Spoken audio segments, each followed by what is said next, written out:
по една ябълка или една круша на ден, защото не успях да намеря храна. Обаче, виж, имаше фурнети, не си взех фурнети. Ето беше, аз го сетих в себе си. Има и солети някакви тук.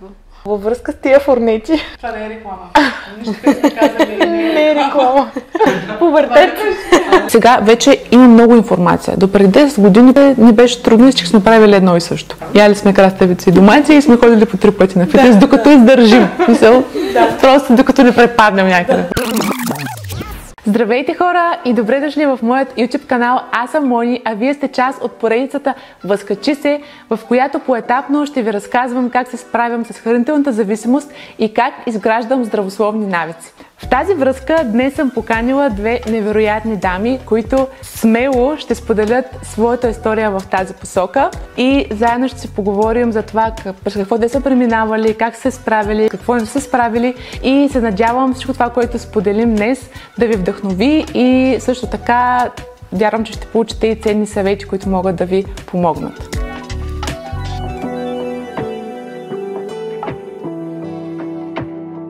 Това са Гери и Боби и започваме с първия въпрос. Защо изобщо се съгласихте да снимаме това видео? Какво искате да предадете на хората? Със сигурност моето послание е към много по-млади и по-малки момичета, тинейджърки, които се сблъскват с напълняване в по-ранна детска възраст, тъй като моята история може би е малко по-нестандартна, тъй като аз никога не съм имала период, в който да бъда слаба или дори с по-нормално телосложение. Така че мисля си, че моята история би могла да насърчи и да покаже на по-малки момичета, на тинейджърки, че със сигурност не са сами в това, през което преминават. Живота не се свежда само до начина, по който изглеждаме. Със сигурност това е така. Аз по-скоро бих искала да споделя своята гледна точка като човек, който като по-малък е бил по-пухкав, имал е периоди, в които е бил закръглен и така наречения baby fat, но след пубертета свалих доста килограми. Също пораснах и на височина и някакси всичко се уразмери, но менталното наваксване се забави и получих лека боди дисморфия. И също така съм имала периоди на сериозно гладуване, на сериозно вманиачаване по темата това да бъда слаба, да бъда буквално клющава. И затова искам да споделя и моята история, и моята гледна точка и това, което съм научила от цялото това пътешествие. Много ми харесва, че това е причина да поканя точно вас двете, защото имаме различни истории. При мен е преяждане, при теб е друго, при теб в обратната посока, с отслабването. И според мен едно от основните неща всъщност е начина, по който човек приема себе си в един момент и неговото психическо здраве. И в един момент, ти го каза много хубаво, Гери, не е въпросът просто как изглежда, защото това е едно от нещата. Как изглежда, дали искаш да си слаб или никога не се виждаш слаб, или пък се чувстваш пълен, не се харесваш в дрехите си. Това според мен е най-малкото нарушение, защото всичко, което ти се случва и преживяваш психически е много по-тежко. Дали се бориш с булимия, дали с преяждане, поред мен болката е една и съща. Въпросът е, че не знам колко жени, а пък и мъже, знам, че сигурно при жените е доста по-често срещан проблема с хранителните разстройства, доколко наистина можем да го осъзнаем, че е така. Защото те симптомите не изглеждат като нещо твърде застрашително. Но, примерно, с преяждането, можеш ли да си кажеш, опасно е, защото ям много храна? Едва ли първоначално дори не се замисляш. Просто си казваш, това е вкусно. Смисъл на баба Миките са топ. Това, че съм изяла 4, 5, 6, 7. Какво опасно може да се случи? В един момент това става начин на живот. Така че, ако искате, може да споделите за някои от симптомите, през които вие сте така преминавали. Със сигурност. Аз мога да споделя от гледна точка на гладуване и нещо, през което съм преминала.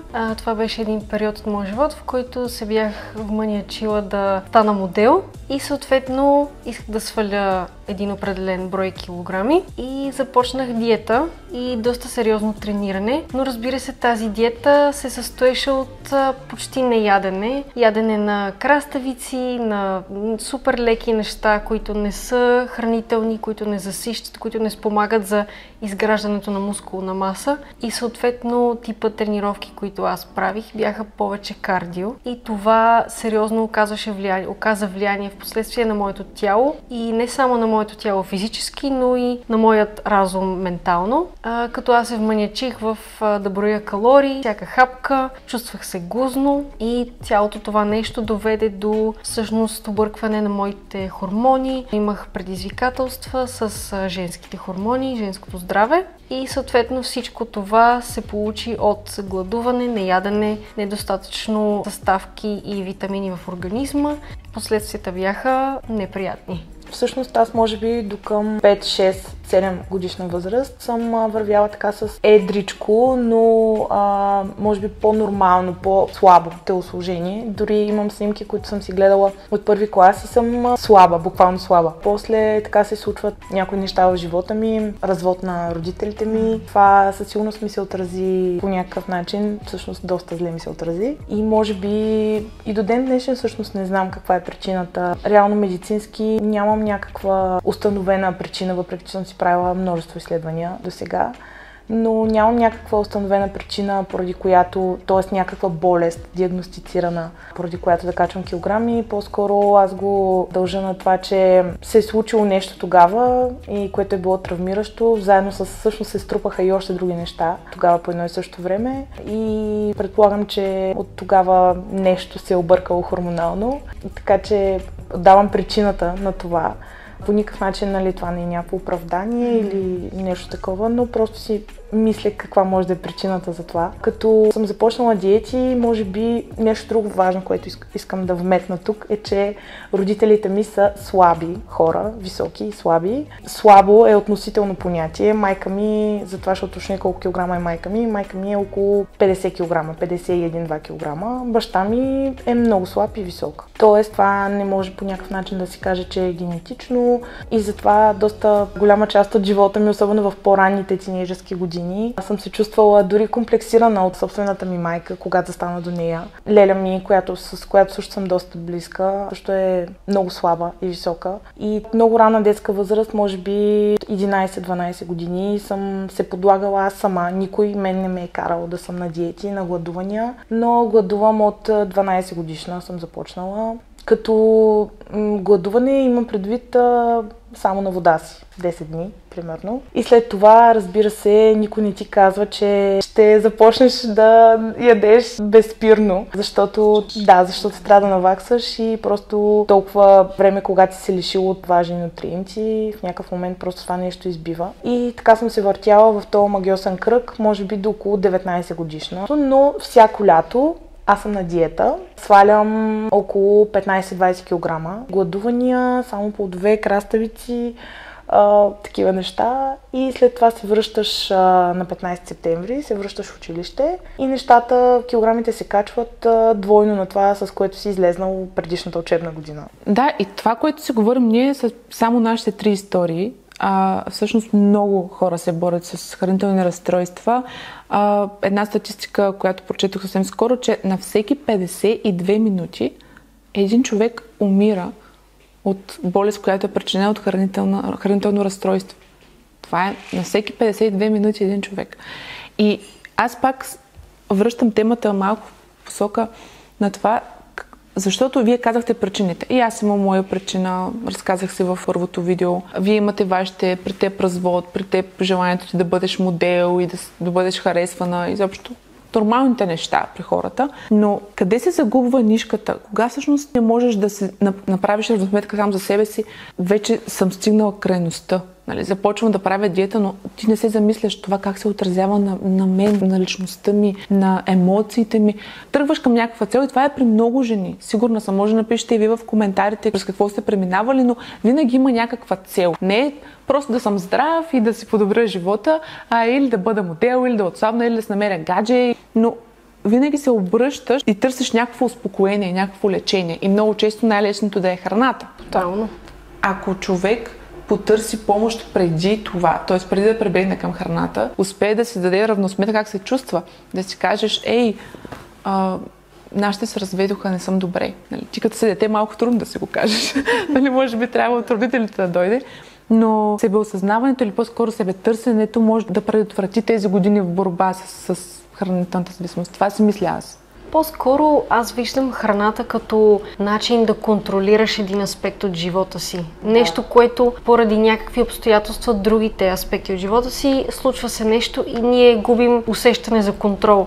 Примерно при развод, родителите ни са замесени, не е нещо, което е в нашия контрол, но с храната конкретно, това е желание да си възвърнем този контрол върху един аспект. И как ще гладувам? Ще си хапна. Зависи, при всеки е различно, но според мен това е един от главните фактори, е желанието да си възвърнеш по някакъв начин чувството за контрол над ситуацията. И да претъпиш емоцията, която в момента изпитваш. Ти като се нахраниш много и в един момент просто даже спираш да мислиш, просто лягаш да спиш най-вероятно след това. И обратното с булимията, там е пак контрол, може би, но посока, че аз мога да се контролирам себе си, трябва да си го докажа, затова ще преям сега, но след това ще отида или ще повръщам или други методи за пречистване, което също е много опасно. Аз имах приятелка в тинейджерските години, бяхме може би около 11-12 клас и за нас това нещо беше съвсем нормално. Отиваме примерно да ядем бургери, наяждаме се и тя след това казва, аз трябва да отида да повърна, защото не ми е добре. И за нас това беше нещо, да, окей, повърни си. За нея не беше проблем, тя не беше го споделяла на никой, освен на двете приятелки и това си беше нещо съвсем нормално. Все едно тя не иска да пълне, е нормално да повърне. А това е супер опасно. И го разбираш, вече когато си причиниш проблеми в здравето, тогава вече ефектът е на лице и по-скоро, може би човек се усеща, че това става проблем, когато вече физическите белези се появяват и има връщане назад, но вече е свършен факт. Все едно, не знам вие дали сте се обръщали към специалисти. Идеята ми е, че много малко жени, преди да започнат да правят всичките тия неща, преди да започнат да преяжат, преди да започнат да гладуват, реално се отиват при специалист да им помогне. Аз бих искала да споделя също нещо. Примерно аз, когато започнах да гладувам и да отслабвам така драстично, едно нещо, което на мен ми липсваше, беше точно тази информираност. Тоест аз си мислех, че когато спра да ям и ако тичам по 1 час на ден и горя по 800 калории, това ще е готово, след 1 месец ще си в страхотна форма, всичко ще се оправи, но всъщност това беше много далеч от истината. Това изобщо нямаше нищо общо с реалността и всъщност аз преминах през едно джърни, което разбрах, че човек за да отслабне, за да изглеждаш по здравословен начин, да се чувстваш добре и да си здрав, всъщност точно обратното, трябва да се храниш много наситено, с определени съставки и да тренираш по определен начин, а не чрез гладуване и чрез лишаване от всичко. Това е супер тема и аз си мисля, е много важно точно да се информираш за собственото ти тяло. Защото, примерно, сега вече има много информация. До преди 10 години, 15, не беше трудно и сме правили едно и също. Яли сме краставици и домати и сме ходили по 3 пъти на фитнес, докато издържим.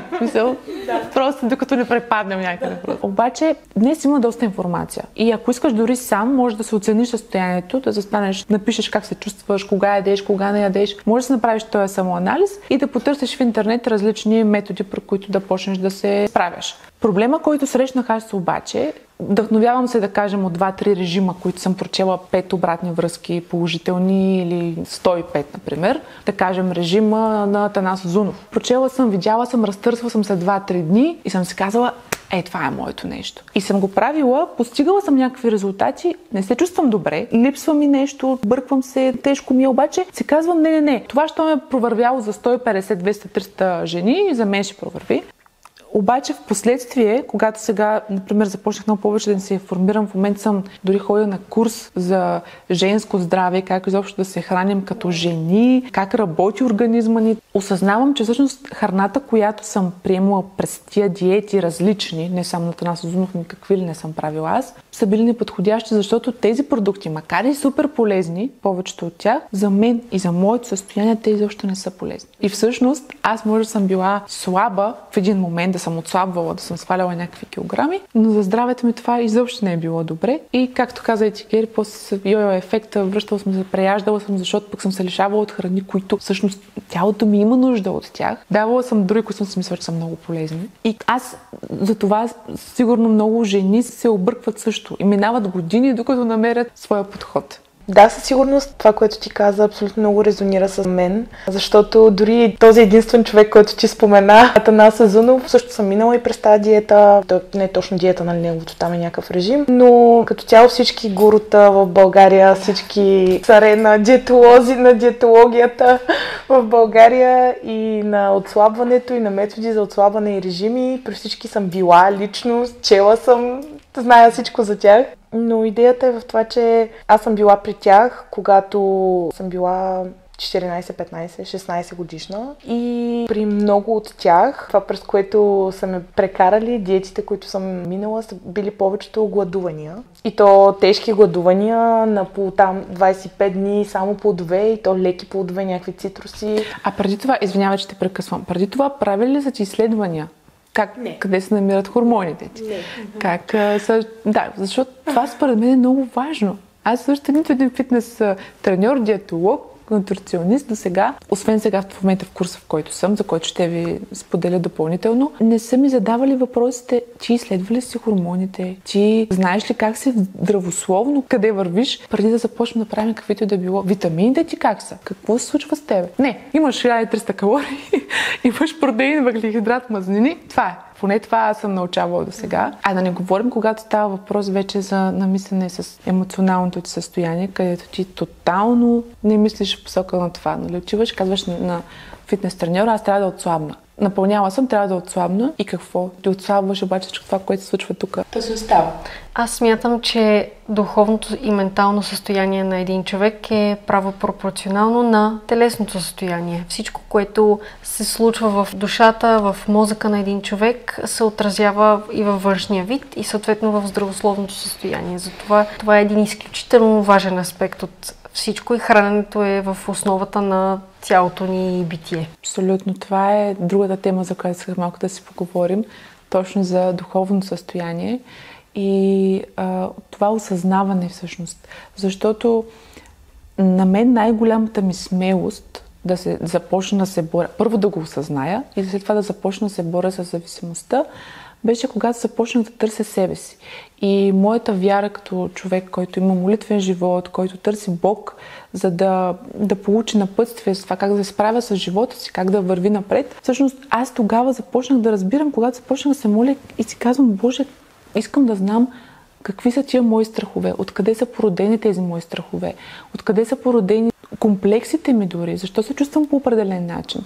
Защото като че ли има стандарти около нас, които ние просто сме възприели, че са така, трябва да се чувствам зле, когато нещо се случи, просто да го приема и да премина през това, трябва да съм красива, висока, слаба и всички тия стандарти, които като че ли ако не си там, т.е. ти не ставаш или ти не се фитваш в определена среда.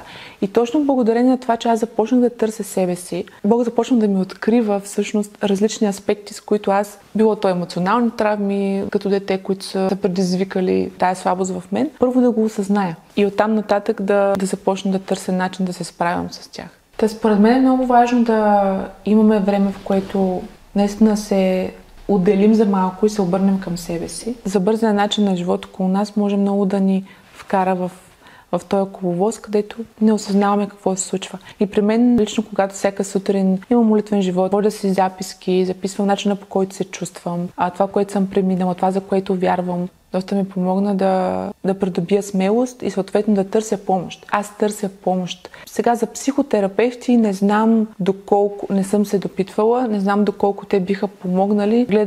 Чувала съм истории на дами, които споделят, че е много важно кой точно ще бъде психотерапевта, защото много от тях приемат преяждането или булимията и като цяло всяко хранително разстройство, като нещо, което се случва на биохимично ниво, съответно трябва да има лекарства, така че може би ако решите да се посъветвате с психотерапевт, го проучете добре, за да може да ви помогне да се справите предимно с емоциите си, с това, което сте преживяли. Според мен даже медикаменти, освен ако лекар наистина не го потвърди със сигурност, тогава бих прибягвала към по-тежки медикаменти, защото според мен с доброто хранене много болести могат да се оправят. Абсолютно да, аз напълно съгласна с това, което казваш. Също ще допълня съвет към момичетата, които преминават през такива проблеми с килограмите, че до някъде е нормално, според мен не може да стоим на едни и същи килограми през целия си живот. Има такава доза на нормалност в това да сме до някъде в някакви плаващи килограми.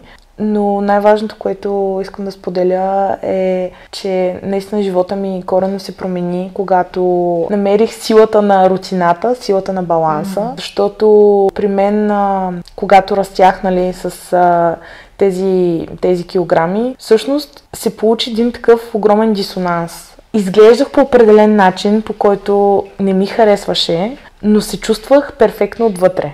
Била съм активно спортуваща, занимавала съм се с народни танци 8 години, всякакви типове, може би само футбол не съм спортувала, може би само на това не съм ходила, защото най-вероятно в града ми, понеже съм по-малък град, може би само футбол за момичета не е имало, затова не съм ходила на това. Но общо взето съм минала през лека атлетика, всички видове спортове, баскетбол, волейбол, за каквото се сетиш. Винаги съм спортувала, може би последните години на гимназията не съм спортувала, понеже имаше доста така учебен материал, който трябваше да се учи.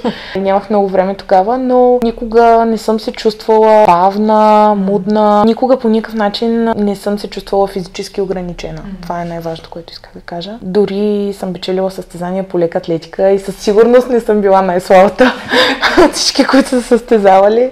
Това беше големия дисонанс през целия ми живот, че аз се чувствах прекрасно, но даже до определен момент нямах абсолютно никакъв проблем с това, което виждам в огледалото. Може би всичко започна в един момент отвън. Тоест, какво ми казват хората, какво ми казва майка ми, баща ми. Двама слаби родители никога не са си представили, че ще имат дете с повече килограми, примерно. Така че, абсолютно аз съм мислила, че е ненормално да имаш плаващи килограми, защото аз, нали, с това всяко лято да сваляш по 15-20 килограма. Това е много интересно, което споделяш, ти благодаря, защото ти казваш нещо много важно. Аз не бях слаба, но се чувствах много добре здравословно. Тоест, можех да спортувам, можех да правя много добри неща. Това също е друг поглед, защото със сигурност, ако искаш да отслабнеш и да изгледаш по-добре, можеш да го направиш и даже се го доказваш, защото сваляш килограмите всяко лято. Но първо, че ако е по неправилния начин, ти ги сваляш, след това ги връщаш много бързо, защото просто започваш да преяждаш. Но и другото нещо е, много момичета най-вероятно се чувстват добре, хранят се добре, има някаква причина, поради която напълняват, но не тръгват дори да се преборват с нея, защото все още не я откриват и се казват това на себе си. Аз се чувствам добре, не знам защо пълнея, приемам го просто като начин на живот. Това съм аз, няма как да се боря с това. Но нещо вътре в душата ти, което се случва и което не си помислил. Нещо, което в тялото ти също се случва и все още не се открива. И според мен в никакъв случай не трябва да спира човек да търси начина как да се справи. Защото със сигурност има такъв.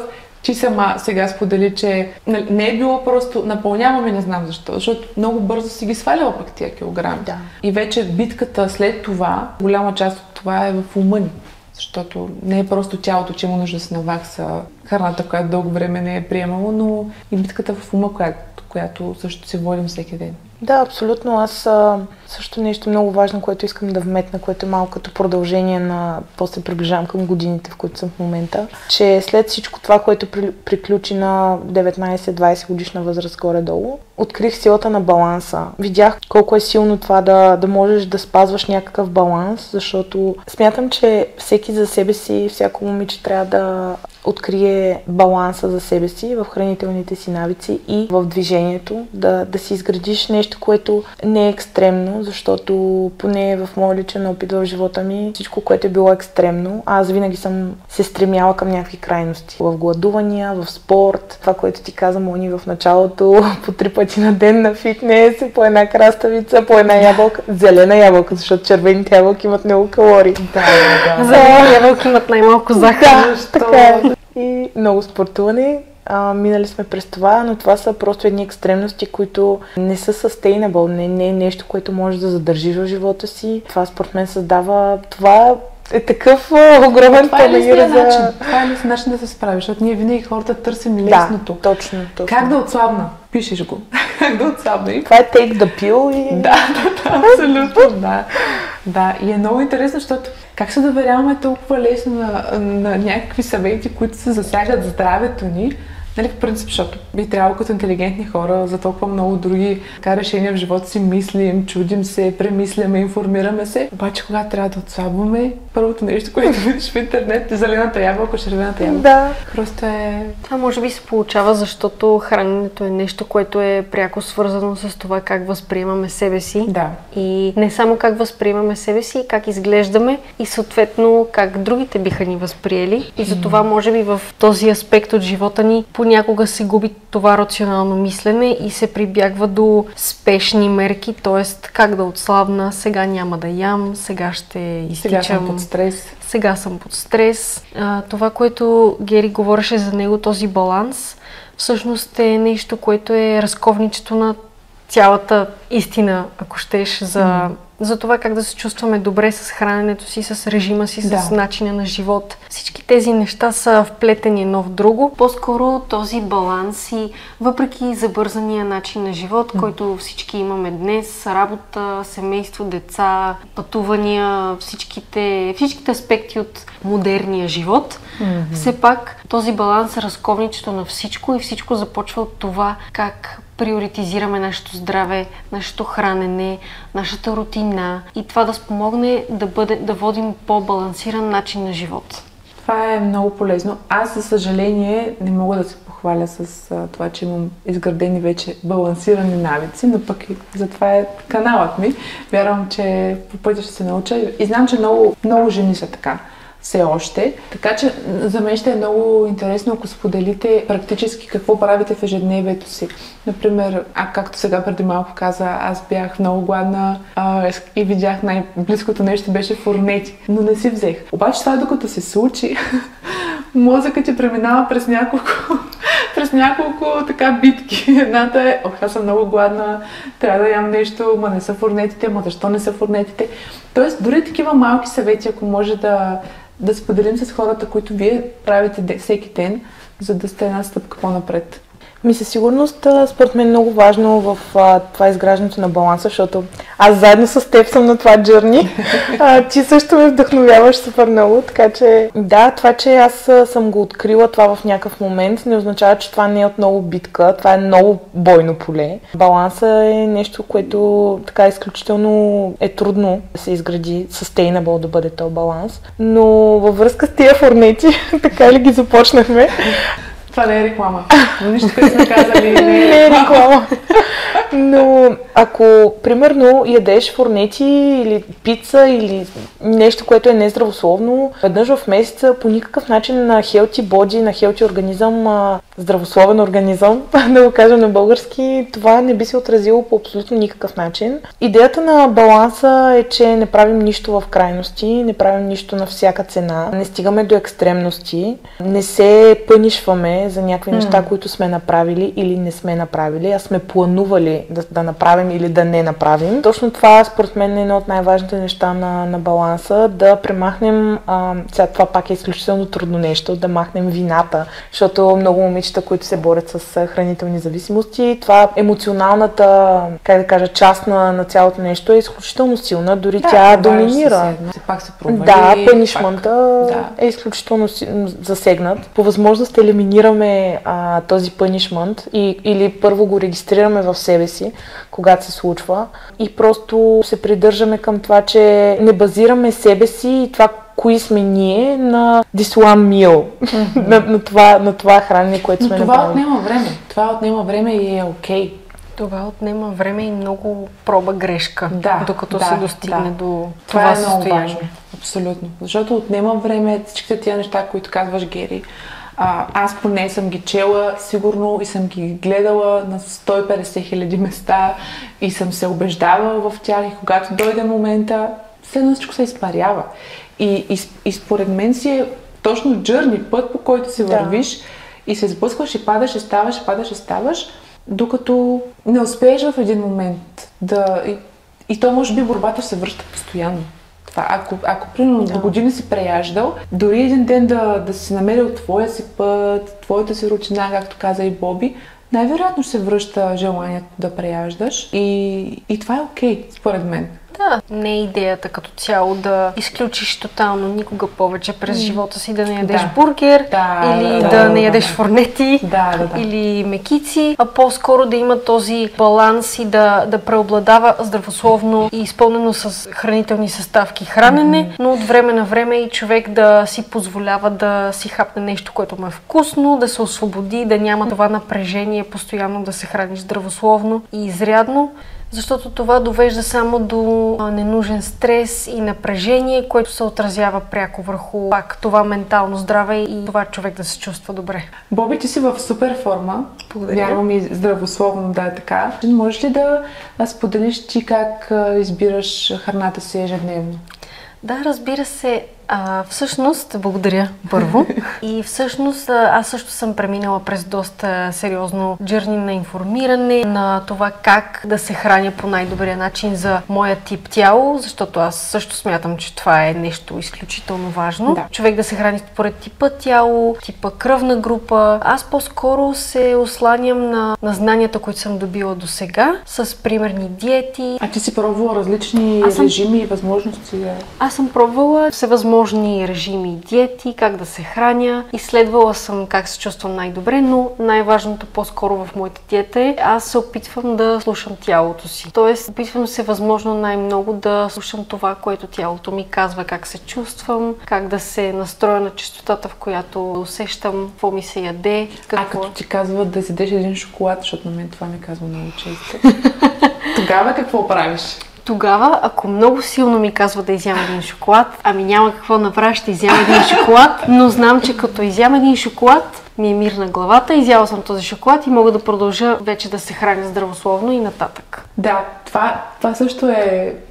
Надявам се да стигна до този момент скоро, когато мога да ям един шоколад и след това да не продължа с още няколко неща. Но ако трябва да направим едно обобщение на разговора и да предоставим обобщено няколко практически съвета на хората, които още сега могат да приложат, ако започват със своята промяна. Лично за мен, защото това правя и аз в момента, така че аз казвам своя опит, е на първо място да се информираме. Точно поради тази причина аз дадох до сметка, че нямам представа как работи тялото ми, какво се случва. Дори елементарно как се случва храносмилането. Така че започна да се информирам първо в тази посока. Другото нещо, което в момента правя, е, че ходя по различни изследвания и искам да изключа всякакви други възможности, освен емоционалните ми състояния, които предизвикват преяждането. Има ли нещо друго, което се случва в тялото ми и предизвиква по-голямото желание за храна? Когато изключа и тях, тогава вече знам, че трябва да се боря аз със себе си, няма други фактори. Така че това е нещо, което правя. Вие също може да споделите нещо, което хората могат да направят още сега. Аз по-скоро бих посъветвала всеки, който се интересува как да се чувства по-добре, как да се храни по-добре и да живее по-добре, да не бърза този процес да се случва по бърз начин. Да. Това е нещо, което изисква търпение, което не се случва в рамките на 24 часа, което се гради, може би, с месеци, с години. Абсолютно. Така че моя съвет по-скоро е да не се бърза този процес, да му се отдаде време, да се информира човек и да му даде нужното внимание и време, за да може да се изгради този хранителен режим и това себеусещане по най-правилния начин. И да се наслаждаваме. Да. Да се наслаждаваме, защото това е също според мен много важно. Докато дори днеска да съм успяла да не ям фурнети и да съм отишла на разходка, това са такива ни мънички успехи в деня, които ни дават и увереност, като че ли да се справяме и да вървим напред. Аз в един момент просто бях решила, че няма смисъл да се храня здравословно, че няма смисъл да тренирам. Аз в момента изпитвам буквално страх от това да започна да ходя на фитнес. Отлагам го вече доста време, опитвам се да ходя повече на разходки, опитвам се да правя някакви упражнения вкъщи и го осъзнавам, че това е защото толкова много пъти съм започвала да тренирам, толкова много пъти, сигурно съм над 50, не преувеличавам, които съм си купувала карта, мирила съм си най-правилният треньор според мен, започвам, ходя и след втория месец се отказвам. Чувството за провал в мен толкова наделява в тази посока, че имам бариера да вляза отново в фитнеса. Обаче, дори за това не се насилвам в момента. Казвам си, окей, в момента не ти е приятно да ходиш, не искаш. какво най-лесно мога да направя сега. Това е другото, че когато започваме да правим диети, промяна, когато и да е била посока, искаме да ето сега ще го направя по най-добрия начин, започвам в фитнеса, в храненето. Просто този път реших да е по възможно най-лесния начин, който мога за да няма този излишен стрес, който и Боби ти преди малко спомена, просто да тръгна на някъде. И ако това означава да правя 5 коремни преси вкъщи първоначално и да се разхождам, с това ще започна. И няма да се обвинявам, че не съм примерно като Боби, която ходи да бяга. И това според мен също е много важно, защото наистина години наред аз съм губила време в това да се насилвам, така се давай, сега ще успееш, давай, за 2 месеца ще сваляш килограми. Няма нито удоволствие в това, нито дълготраен резултат, нищо. Общо взето. Мони, това е много ценно, което споделяш. Бих допълнила с мой личен опит от това, че много често гледаме на нещата като нещо много голямо и което то наистина е нещо много голямо. Тоест фитнес джърнито на всеки е нещо много голямо в живота му. Но някакси когато погледнеш и то е една огромна планина пред теб буквално, ти се струва много трудно да го покориш. Някакси нещо, което е буквално, за което трябва да се надъхваш толкова месеци, трябва да положиш толкова усилия, за да един вид да се подготвиш за това нещо. Докато ако просто, това е съвет към много момичета, които искат да започнат, но са в такъв момент, как ще го направя изобщо, как ще вляза в залата, как изобщо да почна да се хранят по-здравословно. Просто влез в залата, смисъл. Не. Просто прави нещо. Така че с това искам да завърша това, което казах до сега. Момичета, просто действайте, започнете, няма значение откъде, няма правилен или грешен старт. Старта винаги е правилен, точно защото е старт, затова винаги е правилен.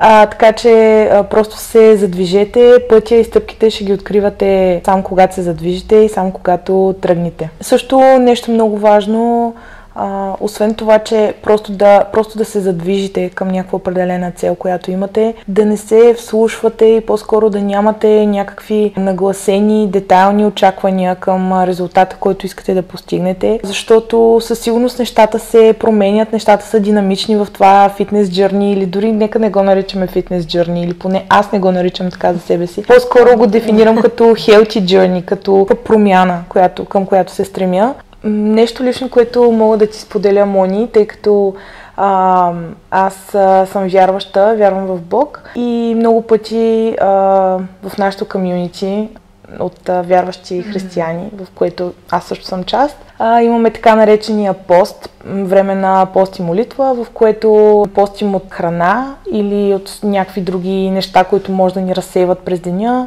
И всъщност аз всяка година се опитвам да бъда част от този пост, от който са всички в това комюнити. Но за мен това е много трудно, чисто психологически. Тази пост-травма, която имам, от когато съм била не само тинейджърка, но и преди да бъда тинейджър. Това са години наред, всяко лято, в което аз съм била на този пост, на това гладуване, което е било повече от 20 дни. И някакси това ми е влияло изключително зле. В момента все още не мога да се рекавърна, не мога да се възстановя от това нещо и не бих могла да спазвам какъвто и да било хранителен режим или духовен режим, какъвто е поста. Това е проблем за мен, чисто психологически. Не мога да се впусна в това, не мога да се справя с това. Обаче средата около тебе и това, че виждаш как много други хора се справят, това, което казват, че правят в момента, ти по-скоро може би се чувствала огромно напрежение върху себе си. Абсолютно, защото хората около мен виждам как постят и говорят за пост, говорят за какви продукти са изключили, с какво се хранят. И всъщност започваш да усещаш този прешър, който е много силен. И може би дори повлияна до някаква степен от този прешър, в който всички казват, че постят. Аз реших всъщност да не постя от храна, тъй като знам, че няма да мога да го направя с храна. Реших да ходя на фитнес всеки ден в този продължение на един месец, януари месец, с което имах такива очаквания, че това нещо ще продължи и по-дълго. И това ще бъде само началото, но някакси така чисто психологически и тогава по други причини просто се наложи да спра. Но не съм се отказала. Ти си намерила начин. Намерила си начин, по който все пак да се включиш в поста, който всъщност е много важно. Може би да даде малко контекст на хората, които не знаят какво представлява постът. Аз имам цяло видео, което има повече информация, в което аз споделям как съм преминала през него. Може да го видите, ще се появи някъде на екрана. Но накратко, това, което правят хората по време на християнски пост специално, е, че времето, което отделят по принцип за храна, приготвянето на храна, консумирането на храна, го отделят за засилване на своите духовни практики. Четене на Библията и всъщност молитвата, което се случват много процеси в организма, но и духовно човек се приближава повече до Бог и преживява така различен период от годината. Но в този случай много ми харесва това, което разказваш, ти благодаря, че го правиш, защото ти си намерила друг начин, по който да покориш тялото си. Тоест, дори да не се е получило точно както си го представила, както виждаш хората около теб да го правят, ти си решила да тренираш, решила си по някакъв начин да участваш в този пост чрез покорство. Така че, според мен, това е много ключово за всичко, което правим. Относно поста, тъй като може би има хора, които не знаят точно какво представлява, специално християнският, ще дам малко контекст, а повече информация може да видите в видеото ми, което се появи някъде по екрана, в което ви показвам аз как преминах през 21-дневен пост. А иначе постът е лишаване от храна за известно време, в което човек отделя много повече внимание на духовните си практики, на молитва, на четене на Библията и това време, което по принцип отделя за храна, да я приготви, след това да я консумира, голяма част от това време всъщност е за другите си практики. И по този начин се приближава повече до Бог. Разбира се, има и ползи за тялото, няма как да няма, при положение, че има такова пречистване, но накратко това. Та в тази посока, Гери, аз за себе си го казвам и на вас, много е според мен трудно, когато наблюдаваш хората около себе си какво правят и да се опитваш да се наваксаш тяхното ниво. Защото за Боби, за нея да бяга 10 км днес, може би е нещо, което... Примерно. Нещо, което прави с лекота. И аз ако всеки ден съм с Боби, имам два варианта. Единият вариант е или да се вдъхновя от нея, да си кажа, вау, това е моята цел един ден и аз да успея един ден, но сега гледам моя път. И мога да взема примера на Боби и да се опитвам да прилагам колкото е възможно сега за моя живот. Но да не се напрягам, че не успявам да е точно както тя го прави, защото нейният път е един, моят друг. Така че, Боби, ти можеш също да споделиш на хората какво ти правиш, как да... Защото ти си така си друго ниво. Пред нас си малко с Гери.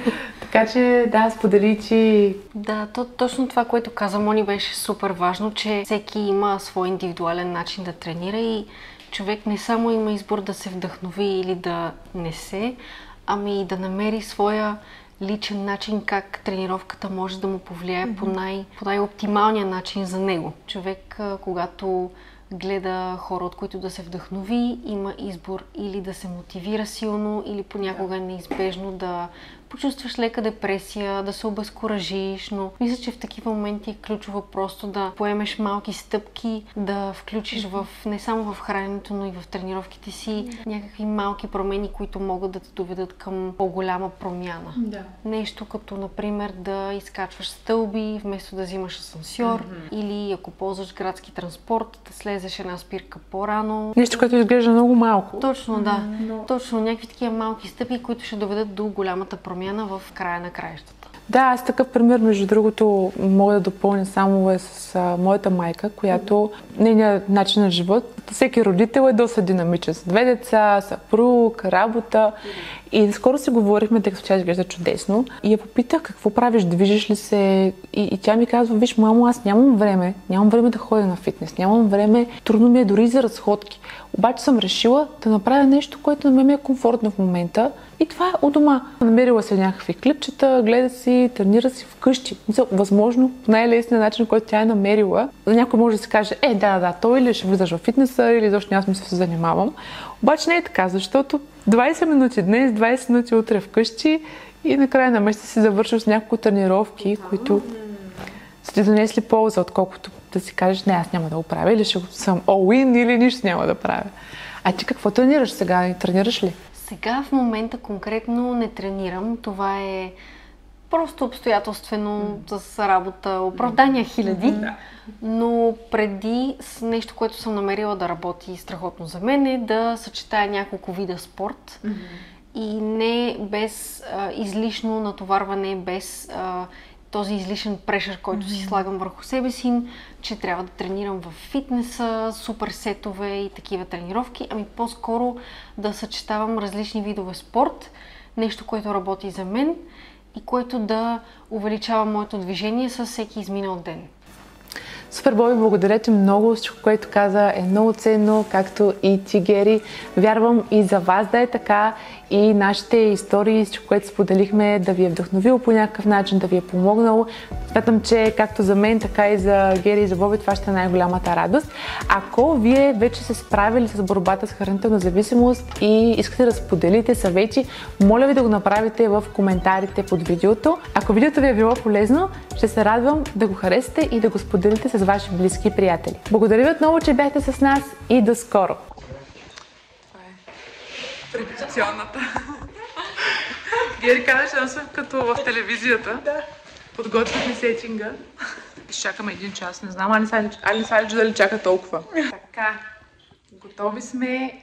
След 2 часа и половина доста търпение имахме около процеса, но си записахме много яко видео, голям подкаст по-скоро, така че ще го видите много скоро. Да ви е полезно.